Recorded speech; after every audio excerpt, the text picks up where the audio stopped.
One last time, Iris. I swear.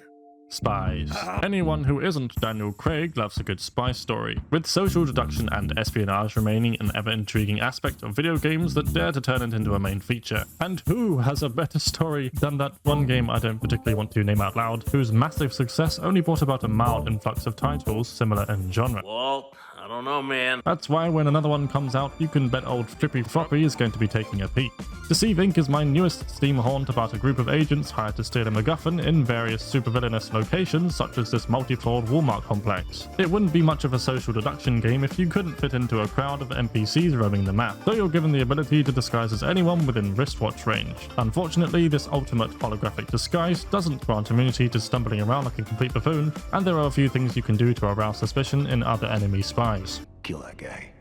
That's right, you aren't the only bloke, lass, or European going after the goods. Only one team can extract with the objective, so you might have to do a cheeky bit of murdering now and then.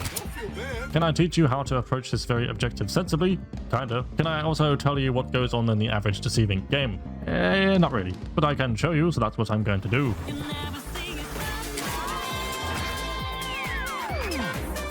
Life is pain! Yeah, baby! Get it!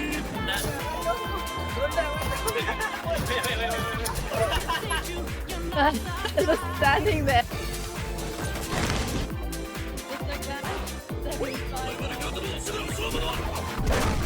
What the fuck? Something is different. No way! I like this guy. Now that I've fulfilled my hyperactive editing quota, I suppose I'll give you good folks a proper overview of the gameplay loop.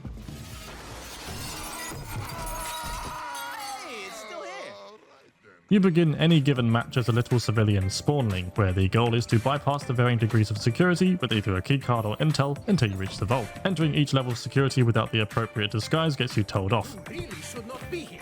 So take your time to steal the skin of the right person. As long as you behave as your NPC disguise, anyone including security won't really care what you do, except for the real players who see you accidentally open a drawer for the 4th time in a row. This is where the social deduction aspect of the game comes into play. Not in the respect where you gather your buddies to senselessly shout at each other over the most minor suspicion imaginable, but instead over the one intel sitting on some bench in the middle of nowhere.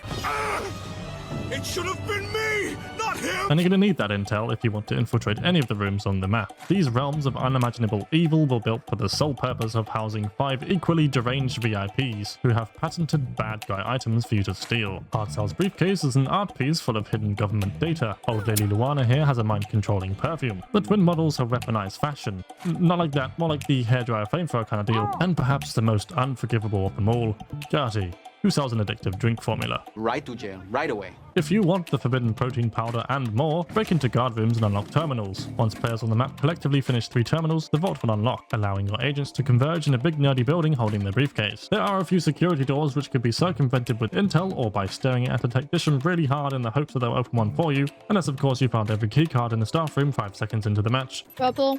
No firewall? Blue. Jesus, Josie, Green. you're doing God's work. What the heck? In which case it's time to bring the briefcase back home. Now everyone except the 300-hour ace main practicing bounce mat jumps on some random fucking rooftop is going to make it their goal to take that case off you. Your location will be pinged periodically, but luckily for you, the briefcase has evolved wall hacks as a defense mechanism. What this means is that the person with the package can use intel to scan enemy agents in the vicinity, up to 150 meters away. If you use this right, you might be able to control your engagements in your favor and make it to extraction. What I just described was more of a basic vanilla extraction experience. Things can get a tad chaotic, with different teams pulling off agent-specific shenanigans. Since these agents are such a major part of the game, it would be a crime not to have a ramble about the various weird and wonderful spies available to you.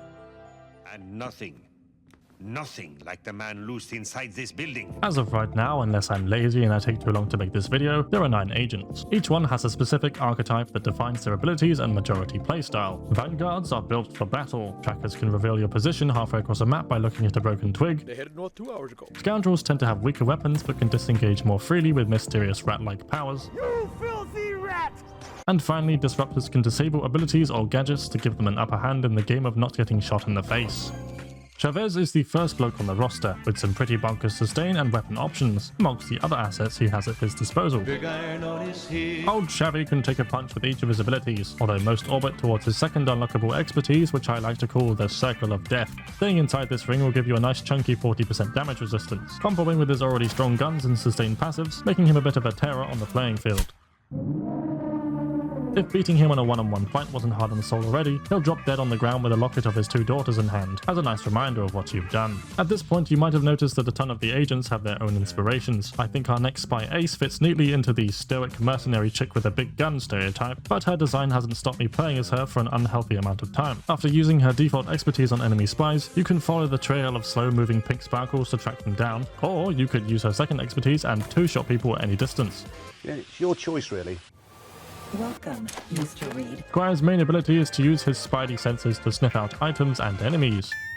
Seriously, what are you doing? Please stop that. The ability to use your nose doesn't make you a vanguard, so Squire can boost his movement speed with his passives or his expertise, making him quite versatile in any given situation. Like Chavez, his guns are also very powerful, with his last unlock considered to be in one of the top reasons to break your keyboard during a match. Madame Shu is the first of the scoundrels. She sports a fast-firing crossbow and the demeanor of the average UK politician. Now, to fit in with those plebeians. What makes her special is her ability to teleport to NPCs in line of sight. As you can imagine, this can be used in a number of aggressive or evasive ways, but I'm not really here to talk about that. I'm here to talk about the moral implications of sending some random dude to the Shadow Realm every time you snap your fingers. Deceiving should probably think a bit harder before hiring a self-serving maniac to steal important government documents. Oh, fuck. I would say that Hans is the villain turned hero trope, but he's clearly not reformed at all. He's not the only asshole who shoots funny blobs from a robotic limb in games either, the resulting impact crippling the abilities of other agents for an easier finishing blow. A lot of peeps consider him to be the worst agent, but I've never seen so many people who play the game like Modern Warfare get absolutely demolished by a well-timed Hans ambush. Cavaliere. Cav has an agent seeking expertise, but more importantly, an agent seeking foot.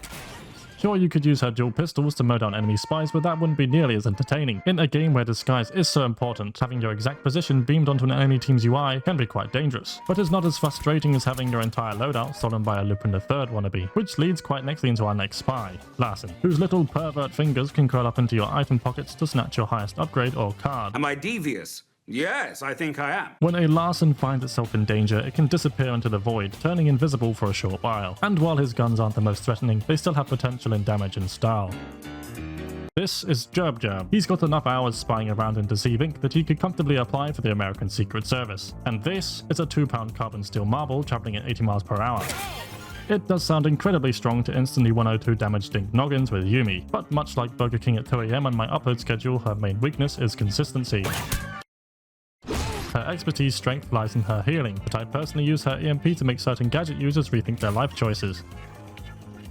Red is a bit weird because she can dip her toes in all the archetype abilities in some way, and honestly I'm having a hard time making fun of her stereotypical playstyle because of her weapon versatility. You always one smooch away from a sizable buff with her damage resistance passive, or you can use her expertise as a sort of leave me alone button until one of you gives in to the violence.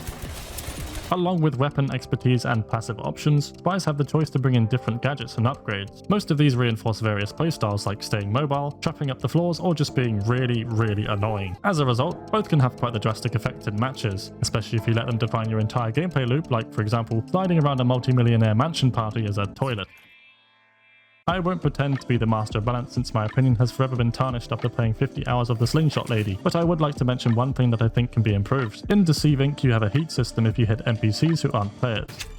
Now if you kill too many civilians, you'll be subjected to the terrifying prospect of a 30% damage vulnerability from all sources, lasting an even more malignant 5 seconds before the universe forgives you. As of right now, I don't think I've reached level 1 heat more than a couple of times, let alone level 2 or 3. This heat system is an attempt to mellow the run and gun playstyle most veteran players have adopted, simply because it's relatively risk-free to do so. Since the mid-season patch is coming up soon, I hope that it can revitalize itself as a more social deduction-oriented title, because this game is criminally under the radar. Ironic. For a spy, it means you're doing something right. For a live service game about spies, not so much. As someone who has put a fair few hours into this game, I can say that it's a ton of fun in solo or trios, and I implore anyone to give it a go. Is there anyone left?